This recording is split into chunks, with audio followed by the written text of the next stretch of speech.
But if you look at the data, you look at the macro setup, you look at everything that's happened so far, we have followed this pattern to a T. We have been following this pattern near identically to what we saw in 2017 and in 2021.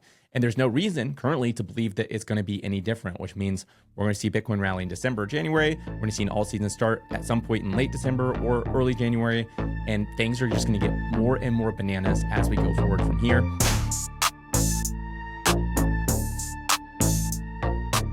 Welcome to the 1 to 1 Million podcast, your weekly crypto alpha for those who never quit. Today we're talking about where does crypto go from here? Bitcoin recently hit new all-time highs. The market is going bananas. Everyone's really excited about crypto again. It feels like I can tell people that I work in crypto and they don't think I'm a drug dealer now. And life just feels amazing. So where does crypto go from here? A lot of people are wondering that. They're wondering, is retail coming back? Are we going to see an alt season, or is our alt season's dead? Is this the golden bull? Are we going to see a meme coin super cycle? What is going on? How will this play out? And what should I expect along the way? I'm going to be diving into all the data. I'm going to be looking at past cycles and what we saw there, and just kind of going over the entire kind of like macro setup, just kind of the big picture, which I go over the big picture a lot. If you watch me on my YouTube channel, you watch me on the podcast, I do this a lot. I think this is important to recenter and refocus on where we're at.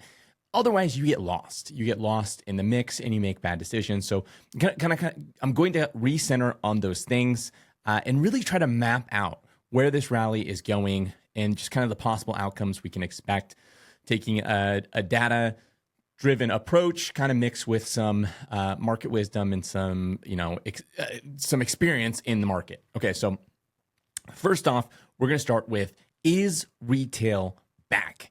That's something I've been seeing a lot of people say, like, retail's back.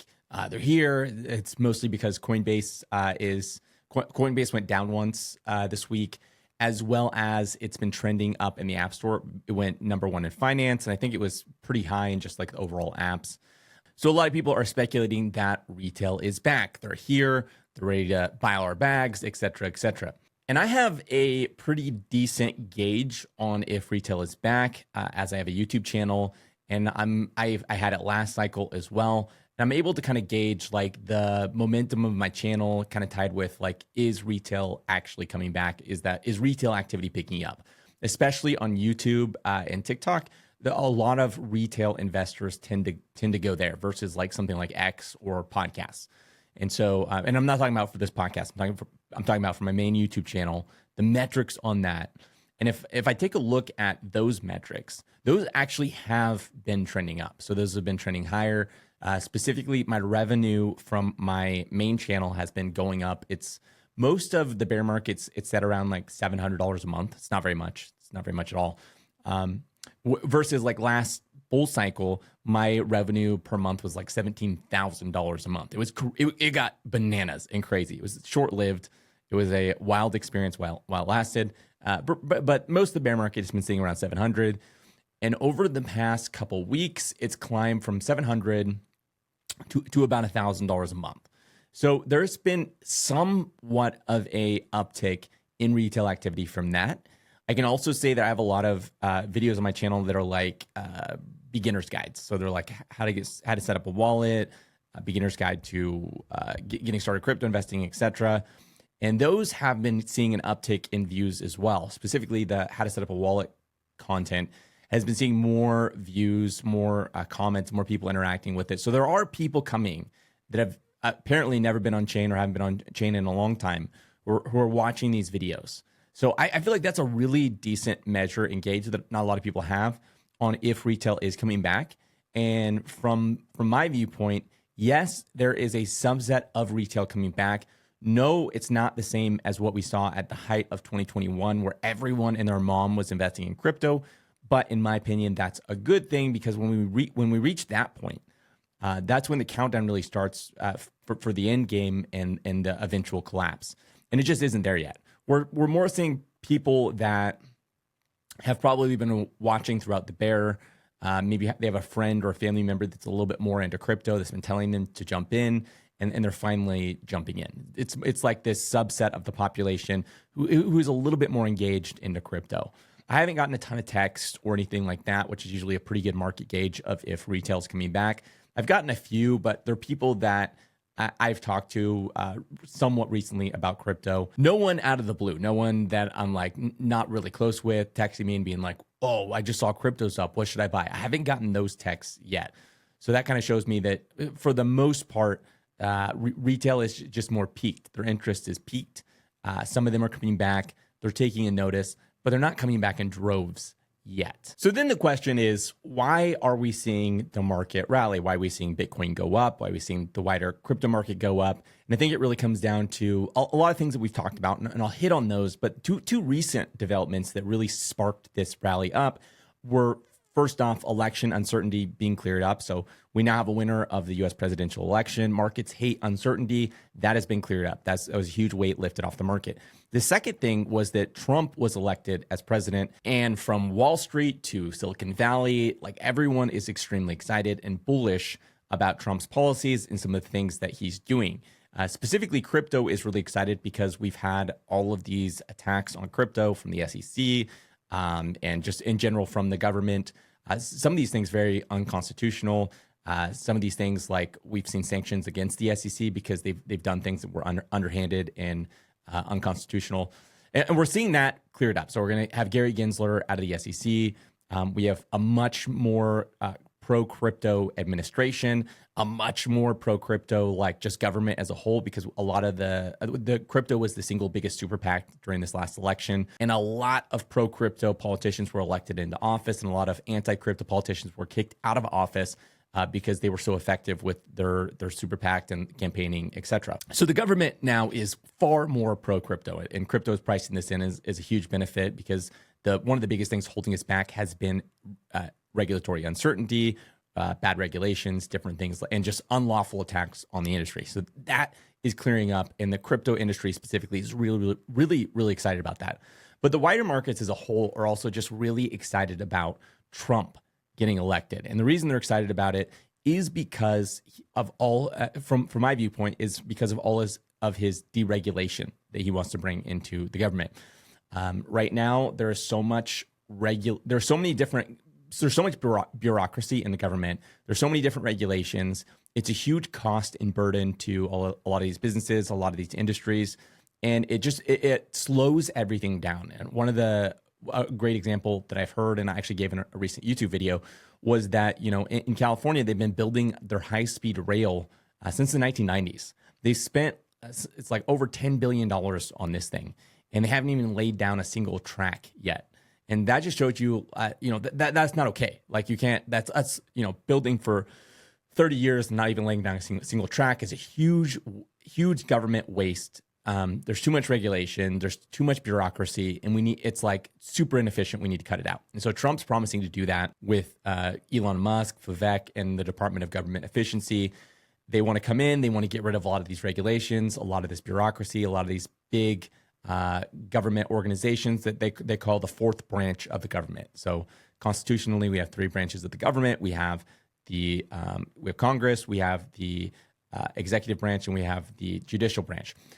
Now, those branches are meant to balance each other, and those are meant to be the only three branches. But today we have this kind of fourth branch of the government, this bureaucracy, all these like unelected officials who are running the country that has kind of just spawned and become this kind of bloated mass in the U.S.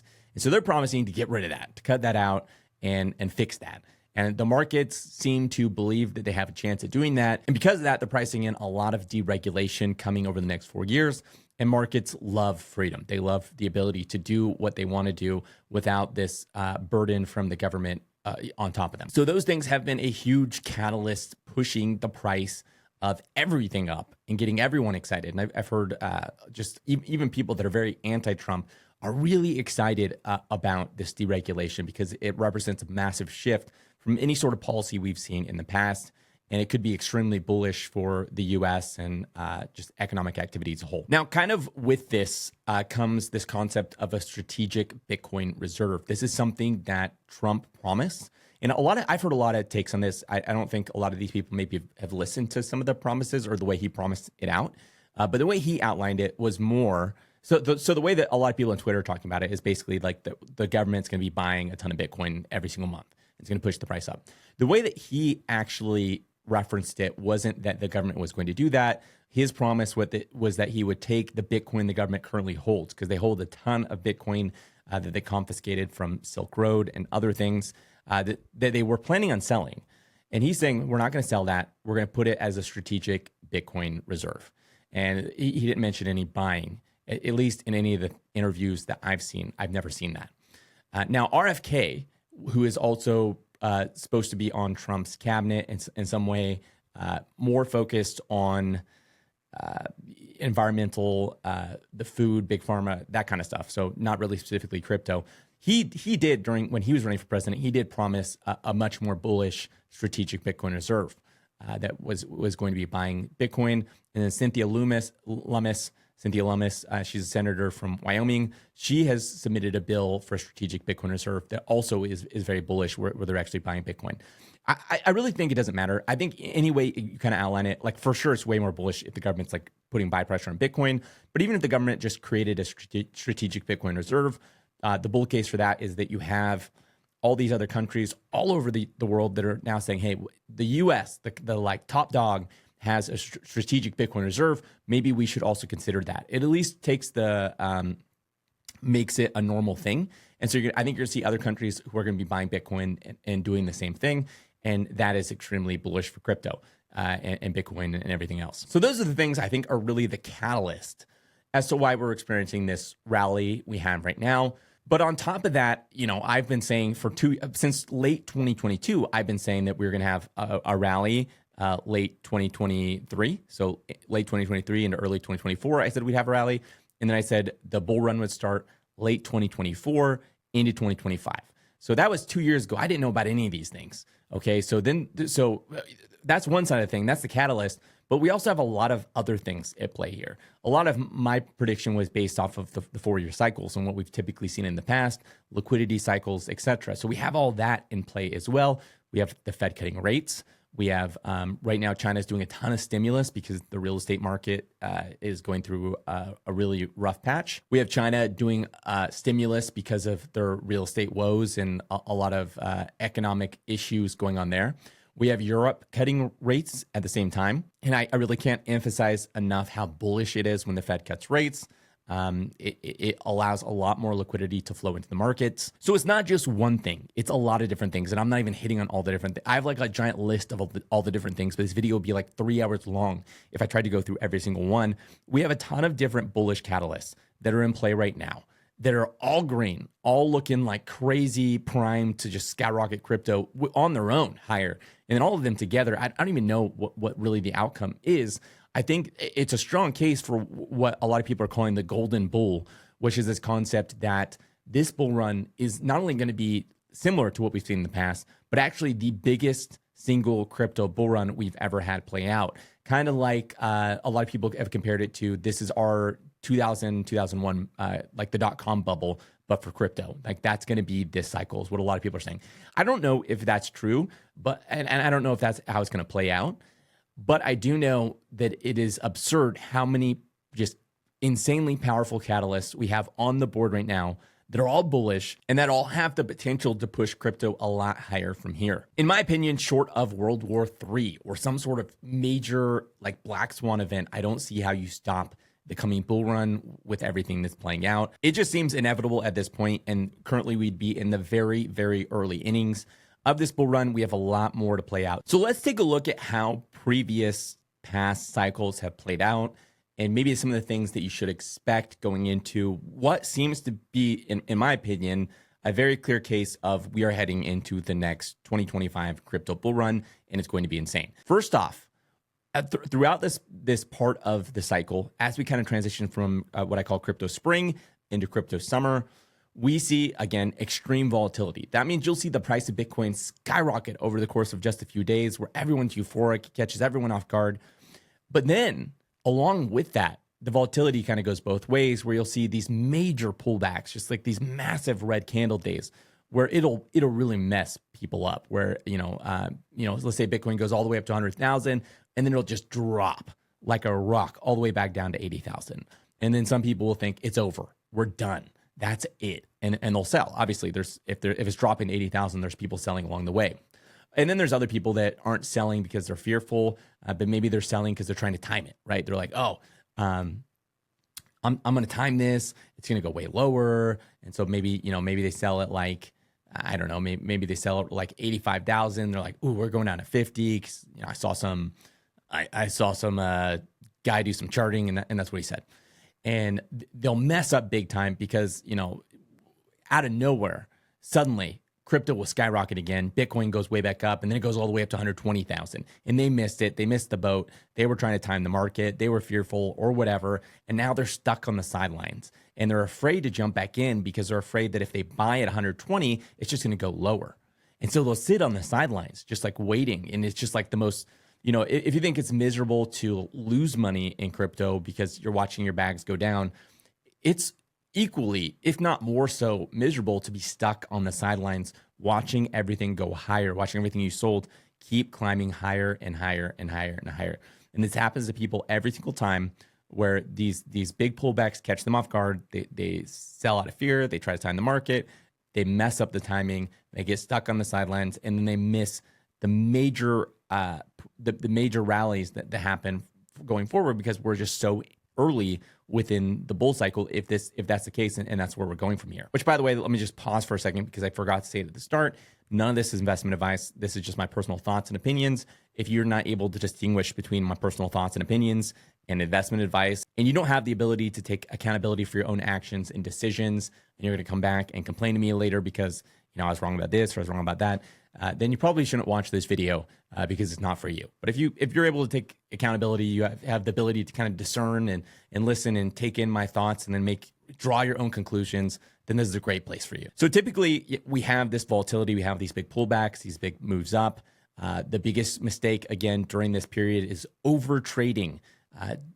Really what you want to do during this period is just hold. You want to buy early, hold throughout the volatility, and that's how you end up making a fortune. And the people that end up over trading are the ones that end up losing a ton of money. That has been my experience throughout the past couple cycles. Okay, so usually what happens is Bitcoin goes up first. It's really dominant in the market. Everything else appears a lot weaker. You're not really seeing a lot of traction anywhere else. And then at some point, once Bitcoin has gone so high that people just don't see that much more, like the upside's limited, the dominance for Bitcoin falls off a cliff as everyone rotates into ETH and alts and everything else in the market because, they missed out on Bitcoin and they want to, ride the next wave up. And this will always happen. This is human psychology.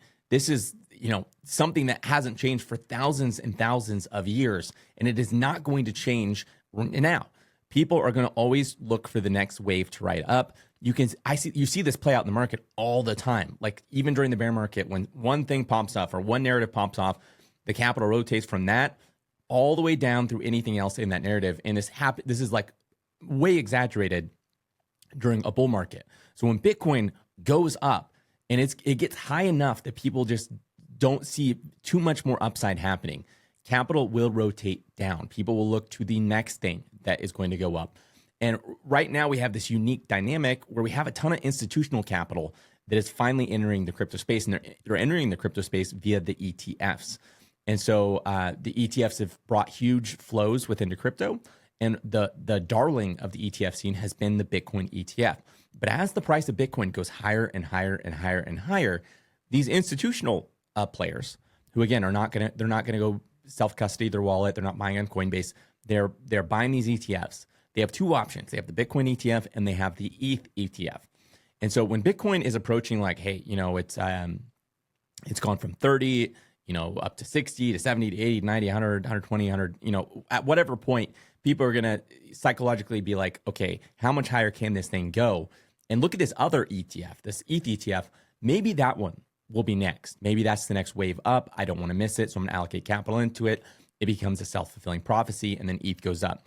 Now, this is really, really good for everyone else's bags. And this is something that a lot of people on crypto Twitter who want to be tribal don't seem to understand. If you actually just watch your alts, you watch your bags, when ETH goes up, so does everything else. like ETH going up is good for everything. It's good for Solana. It's good for Sui. It is good for everything. The higher ETH goes, the higher all of those things will go. The best thing for all of crypto, like physically most bullish thing possible, is for ETH to skyrocket in price, because then Solana's narrative is like they're going to beat ETH and they're going to be surpass ETH. So the higher ETH goes, the bigger the target for them to surpass. That is like an inherently extremely bullish thing for Solana. And it's bullish for all of the other alts because, again, after capital rotates into ETH, people are going to look for the next beta trade. And it's not just going to be like, it's not just going to be Solana or Sui or, Optimism, Polygon, etc. It's also going to be like Uniswap and Maker and just in general, anything that's kind of, I say within 3 degrees of separation. People are going to look at that and say, maybe that's the next asset to go up. The classic rotation down that I've talked about countless times before in the past is unstoppable because it's just human psychology in that when people miss out, it's like they have a very strong psychological response and they don't like that they missed out. And they want to do some sort of catch-up trade to fix the opportunity that they missed. And they're going to always look a little bit down the stack and say, these ones haven't popped off. Maybe they're going to be next. Now, a lot of people have, not a lot of people. I've had some people comment and say, well, then why are meme coins popping off?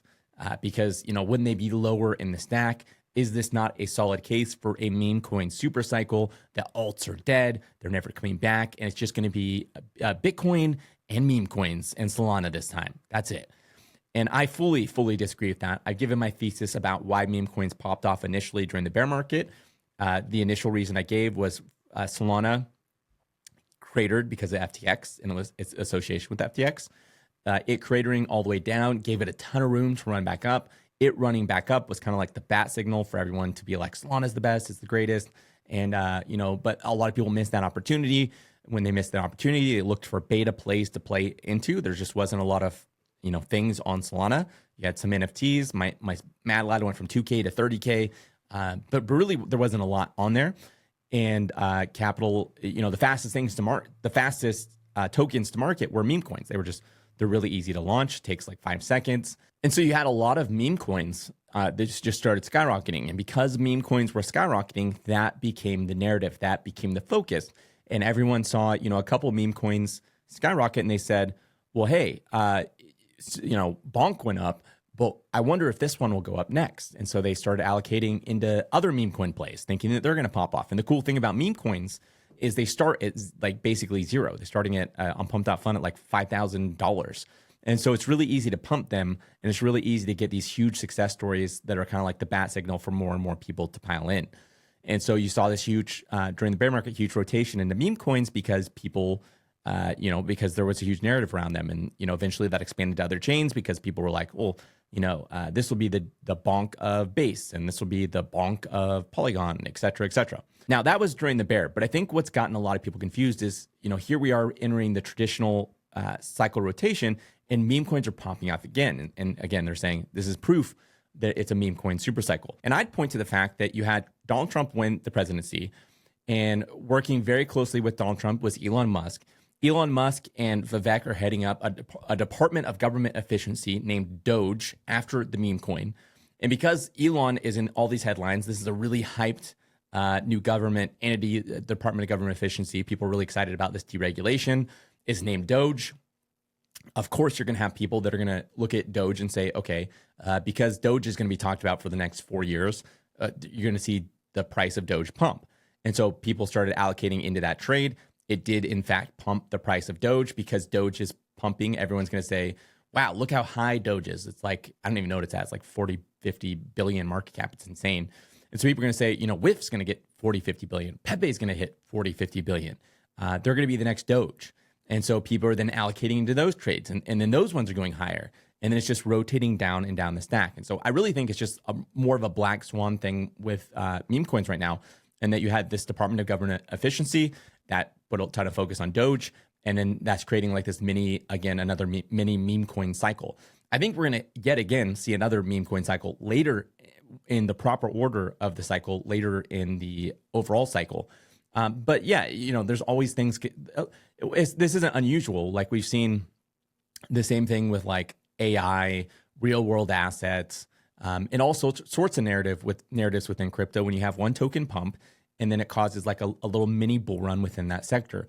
But that doesn't subvert the overall cycle rotation. That doesn't stop the overall classic rotation from happening. It doesn't mean it's going out of order either. That's just the normal and expected response. And if you look again at how the psychology plays out, you're like, oh, of course that's going to happen. That's like the same thing if, Trump started talking about Olympus, like Ohm from back in the day. And he's like, actually, we really like Ohm and we're going to create an Ohm strategic reserve. And the US government's going to be buying some Geom and staking it, or like, that's absurd. But I'm highlighting it that, like, obviously if that happened, if the US government was like, we're buying Geom and we're staking it, then you'd see this massive run up in the price of Geom, as well as you'd see a ton of forks of Olympus spawning yet again, and a ton of people rotating capital into them. And you see a whole mini bull run around that like Olympus fork thing. Like, even though we just went through this, you would see it happen again right now because of that attention and highlighting done by the president if that were to happen. And so again, it's not weird. It's not out of order. That is just something that is expected given the circumstances that have played out. And I know some people think I just like hate meme coins. I don't. I think they're great. I've had a ton of fun with them. I'm invested in Goon. I'm invested in Baba on Solana. I like those. I've had fun. I have fun hanging out with the communities. I've made a ton of money on both of those things. And I have zero problem with meme coins. I think they're fun. They're like a way to gamble. They're like a lottery ticket. I just think most people are going to get wrecked on meme coins. And I think some of these narratives are super dumb. They're just going to convince people to pile too much capital into meme coins, and they're going to lose everything because meme coins are not a form of investing, with the exception of, I would say, I think there are fundamentals to something like Doge and some of these bigger meme coins, because you can kind of create a thesis around them and kind of predict when, in general, the overall meme coin market is going to have hype. Those will as well. And so that would be my one exception. But most of these coins people are getting into, they're really small caps. Most of them are going to go to zero. 99.999% of them will go to zero, which is why 99.99% of meme coin traders do not make any profits. Period. They lose money. It is worse odds than gambling in Vegas. Okay, so just know that if you're having fun, have fun with it. But know that it's very different from crypto investing, and it should be considered its own little category. Now, in this transition to an altcoin season that I see coming and a bull market crypto summer environment, there are some huge shifts that happen that if you've never experienced before are going to really catch you off guard. The biggest one that I've been preparing for a long time that a lot of people really don't seem to understand is that we switch from kind of this PvP environment where you're either not making any money and your token project's going down, or you're making it some decent gains because you picked the right one, to a fastest horse environment. And what a fastest horse environment is in general, like the majority of decent projects tend to go up in alt season. Like they just kind of everything, not everything, but like the majority of like decent projects that are like somewhat solid fundamentals are going to tend to go up. And the game isn't really, are you making money? Is this thing going up? The game is, did you pick the fastest horse? What people kind of lament over in this stage of the cycle isn't like that if their crypto's going down. It's more, so-and-so's crypto went up way more. So it's like, hey, I invested and I made a 2x, but so-and-so, my neighbor invested and he made a 20x. And so they're like feeling miserable even though they doubled their money because, their neighbor, 20x their money. I remember last cycle where I would get people who were kind of like laughing at me or making fun at me if I was only getting a 2x or a 3x. If I had a project that only went up 2x or only went up 50%, they were making fun of me because, again, there's always going to be somebody, right? There's always going to be somebody in the comments who just law large numbers. They invested in some random garbage token that ends up going up like a 50x, and they're like, hey, I did this, so I'm smarter than you. Because I did a 50x and you only did a 50% or a 2x or 3x or whatever. And those people become unbearable during the bull market because, again, there's always somebody that did that. There's always one person that's like, yeah, I invested in X thing and made a fortune. What do you know? What are you talking about? And during this phase, a lot of people get really greedy and they get a lot of envy. They get a lot of envy because they're seeing their neighbor, they're seeing that random person on Twitter, they're seeing that random YouTuber who made a fortune because they picked the fastest horse while they're sitting there and they're only doing a 1x or a 2x or a 3x gain on their investment. And it just feels like peanuts compared to what they're seeing everyone else doing. And because of this, obviously you get a lot of people that get greedy and they're like, you know what, like I'm going to take on leverage. I'm going to max my credit card. I'm going to take out a second mortgage on my home so that I could actually make even more money because everything's just going up. And, you know, everyone seems to be making millions of dollars and getting filthy rich and hilariously rich. And, you know, I'm not, and I, you know, it's time to really double down on this thing. And that's how you have all this leverage enter the system. Things get shaky, they get unstable. And that's what eventually leads to this massive rally up where things get super frothy. And it's just like absurd numbers that you wouldn't even believe if I told you today, like how high some of these things are going to go. But that's also what leads to the eventual collapse where everything falls down. Because when you build a tower when you take all the Jenga pieces out of the tower to build it up higher, it only takes a little bit of a shove and the whole thing comes crashing down. This is human psychology. Again, this is something you can rely on time and time and time and time and time again to play out because people don't change. The market conditions change, liquidity change, governments change, all these things change, but people do not change. And they can be expected to react in the same way over and over and over again because they have done this for forever. And they're going to do it for sure your lifetime and many lifetimes after. They're going to just behave in the exact same way. So this is how things inevitably will play out eventually. And the way kind of I'm handling this, and I've been handling this for a long time, is I'm not really worrying about if my tokens are going up or not right now. I'm worrying about, am I picking the fastest horse or the potential fastest horse? Because I think everything's going to like kind of come up and I'll be fine. I'll make money. But, you know, where could I potentially hit these like 30x, 50x, 70x gains, which is really hard to do. It's like absurdly hard to do. And I'm saying that like it's super easy, but it's not. But I'm looking for the places where I could potentially do that. So I'm looking at these fastest horse. Like, does it have a sticky narrative? Is this something that I think in a bull market where everything is going up, does this have hype? Does it have virality? And I'm approaching a lot of things from that right now. And I'm looking at places, a lot of places people are ignoring right now that are kind of hated and, you know, people aren't paying as much attention to. And I'm saying, where can I set up shop here that, you know, maybe right now nobody likes it, but in the future they're going to love it. And that's kind of what I'm looking at. I'm looking at what's going to be the fastest horse. And there's a certain portion of my portfolio that is purely dedicated to fastest horse bets. Like I'm investing in these projects that I think are going to have potential to go viral. And, you know, we'll see what happens. I don't think I'm going to lose money regardless. But if they go up, they're so tiny today, or they have such a sticky narrative today that they're going to just take off. That's kind of how I'm positioning things currently myself. And again, that's not all of my portfolio. That's like, there's a portion of my portfolio that's dedicated to that. I have like a wide variety of strategies with my portfolio. Now, a lot of people are wondering, how long will all this last? So, you know, is this going to last for a month, a week? Is it going to last till next year, late next year? And my case based on the 4-year cycle has been that this bull run will end either late 2025 is like the highest likelihood in my opinion, or there's a potential for like a late spring 2025. So either late spring 2025 or late like kind of fall 2025 is where I see this bull market ending and kind of peaking. And then going into 2026, we'll have a bear market. It'll be, you know, pretty brutal. It'll be rough. And then 2027, you know, is going to be late 2026, early 2027 is going to be another great opportunity to jump back in at the bottom when it's contrarian and nobody is interested in crypto again. So that's my current view. Now that's based on the 4-year cycles. A lot can change. There's always a possibility that the bull market extends into 2026 and it's maybe a little bit delayed or something. There's a possibility it ends prematurely, ends early.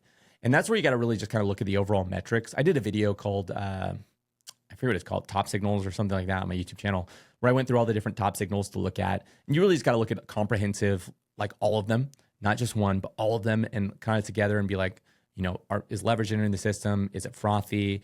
You know, are these things peaking? And if it's all happening at the same time, then it's hard to sell because you do get greedy. You're not fearful at that point. You're just greedy. And you think you could just make a little bit more money if you keep going. And my current strategy is I'm just going to sell a third. When I think it's the top, I'm going to sell a third.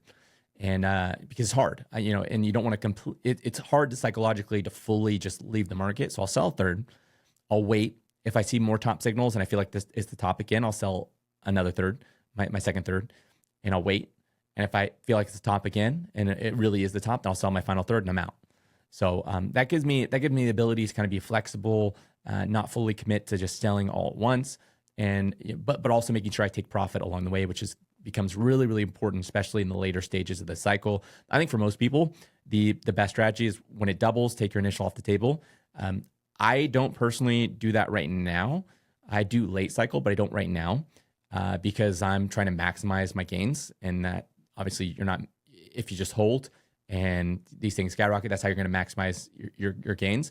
But I think for the I did well last cycle. Like I was controlled. I didn't get too greedy. I was able to sell when I needed to, and I made money. I took profits and did good. Most people didn't. They held all the way down to the bottom. So for most people, selling when it doubles is a solid strategy. You're not going to regret. Like for 99% of people, it's going to be way better for you if you have a lot of self-discipline, self-control. You could try to be a little bit more risky, but for most people, it's just not going to pay off. Now, real quick, let's look at the past cycle. Let's go back all the way to 2021. And just kind of like, and if you're listening to this podcast, this is a little bit visual, but I'll describe what we're looking at. But we're going to go back all the way to about this point in last cycle. And we're going to look at kind of how it played out. Okay. So you had this big dip in September. I've talked about that in my past videos. When we had the big dip in September, told you that was coming. I told you what it was when it happened, that it wasn't a time to sell, and it usually marked the bottom. I ended up being right about that because we've just done amazing since then. And then, around mid-October, you start to see crypto go parabolic. Now, we didn't see that. We saw crypto prices kind of trend up in October, but we really saw it in November after the election, things to go going insane. Now, as you can see, the price just starts climbing. But if you look on here, what people kind of forget is they see the big overall climbing, and they don't see these red days, right? Like you'll see these big green these big green candles, and the next day it's a big red candle back down. And then it's like little green candles, red candles. And then, after a week or two, you see this giant green candle that pushes up, and then a giant red candle pushes down. And it's easy looking at this to be like, well, it just trended up. But it's harder if you're back then. Like each day you're like, oh, are we going to go higher or are we going back down? You don't know. Each of these big red candles kind of freaks people out, and some people sell and they leave the markets. You can see as they approached all-time high, 19,000. They had a big red candle all the way back down to 16,000, but then they just skyrocketed even higher, then lower, and there's just a lot of volatility. And then it wasn't really until December, after Thanksgiving, that you saw things really start to go parabolic, where it was just green candle day, green candle day, green candle day, green candle day, and just biggest green candle you ever seen. Green candle. And, prices went from 20,000 or below. So they went from below the all-time high all the way blew through the all-time high, all the way to 24,000. Then they dropped from 24,000 all the way to 21,000. And then they basically just went up only and skyrocketed, just absolutely skyrocketed from there to $41,000. And then, so you had a huge skyrocket from $24,000 per Bitcoin all the way to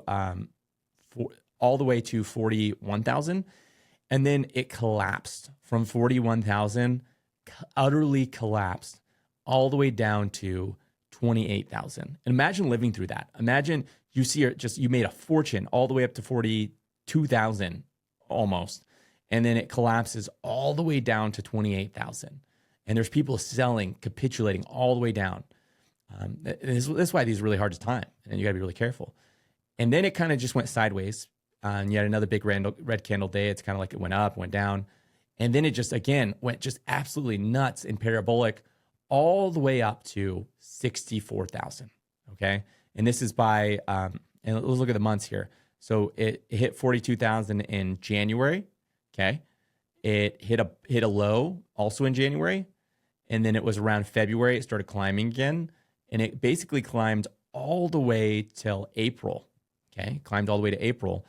And then it collapsed in April, collapsed all the way down into May, and basically went down from April all the way to July. And we just kind of lived through that. That was a similar thing that we lived through recently. And you're seeing that happen as well here. So it just collapsed all the way down to July. And then started climbing again in July, and then climbed all the way back up to about a new all-time high, 69,000. And then that was in November. And then it collapsed from there, and we went into the bear market. That was 2021. Let's look at 2017. So in 2016, kind of similar thing. Instead of September, it was August. You had a big crash. Then the price of Bitcoin started to climb, really started to accelerate in October. And then in November through December, it basically just went parabolic in December, where the price of Bitcoin went from, let's see, at its very low in August, it was at 500. And then in December, it went from 700 all the way up to 1,100 by January. Then it collapsed all the way back down, okay, down to 700. Then it went all the way back up to 1,200. Then it collapsed all the way back down to 800. And then in around March, Bitcoin just went parabolic. I mean, it just went straight up past 1,800. All the way till about June, it went to 2,900, and then it collapsed like none other, all the way back down to 1,800, and then skyrocketed, went parabolic again through August, and by September it was around 4,900, and then it collapsed all the way back down to 2,000 in October, and then from October forward, it just skyrocketed all the way into December. And so it skyrocketed all the way into December, from there all the way up to $19,000. I mean, it just absolutely went parabolic from there forward in 2017. And then of course it collapsed into the bear market after that. So what do we got here? In 2024, we had a huge dump in August. We had a dump in September. Then we kind of just started climbing after that. We saw some big moves up, some decent moves up in October. After the election, we went parabolic, and that's where we're at. If you can't see the similarities between 2017, 2021, I didn't even go back down to 2012, but it's literally the same thing, then I don't know what to tell you, because it just follows the same exact pattern over and over and over again. And according to that pattern, according to that chart, we should see things really take off in December or January, go to just this ridiculous hype before we see this insane pullback that's going to just shake a ton of people out. And then it's going to go even higher, then with another insane pullback, and then even higher. And it's just going to get really volatile, really crazy along the way.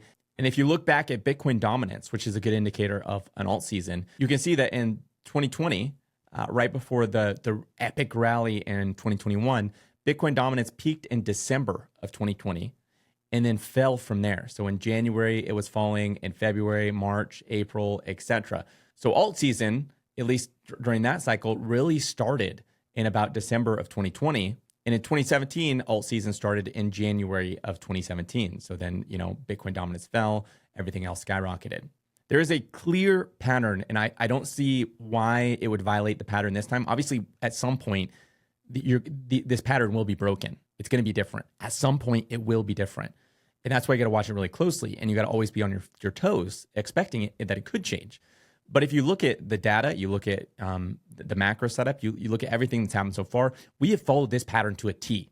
We have been following this pattern near identically to what we saw in 2017 and in 2021.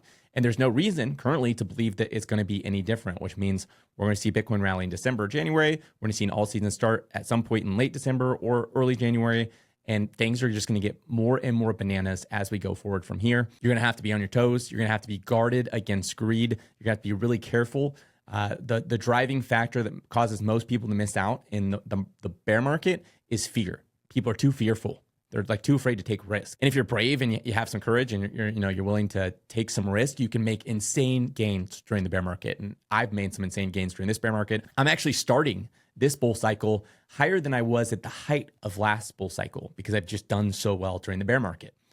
So you can make insane gains during the bear market if you're able to control your fear. But we're switching now. People are not going to be dictated by fear anymore. They're going to be dictated by greed. And you have to control your greed. And everyone's going to be making money. It's about, can you hang on to that money? Can you control your greed and hang on to it, which is insanely difficult. It's not going to feel like it. You're going to think you're a genius. But most people will not leave this bull market richer than they started, even though at some points their portfolio will be wildly high. most people will leave poorer than they started because they're not able to control their greed. As always, none of this is investment advice. None of this is me telling you to buy crypto or get invested or that this is how it's going to play out. I can't actually predict the future. This is all my research and my thoughts on the market. You should always do your own research and make sure you know what you're doing. Take responsibility for your own actions. And I hope I'm right. I hope we are heading into an insane 2025 bull market where, you know, all you guys make a life-changing money, more money than you ever made in your entire life. I hope that happens. I hope you're able to navigate this well. Do not underestimate your opponent. Do not underestimate how treacherous that these markets can be. Be on your toes, be careful, and good luck.